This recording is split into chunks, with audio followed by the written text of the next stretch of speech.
Want some coffee? Next floor, please. If I had time, I would. But I gotta go make like 3 phone calls. I went Christmas shopping for my kid last night. Spent $120 on my girlfriend for 3 things. On what?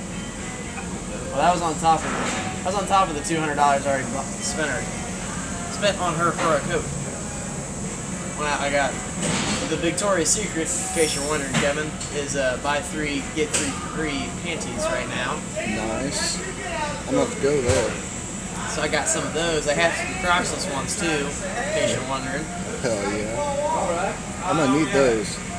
Awesome driver that likes to party on weekends. I know who you're talking about. I won't say anything.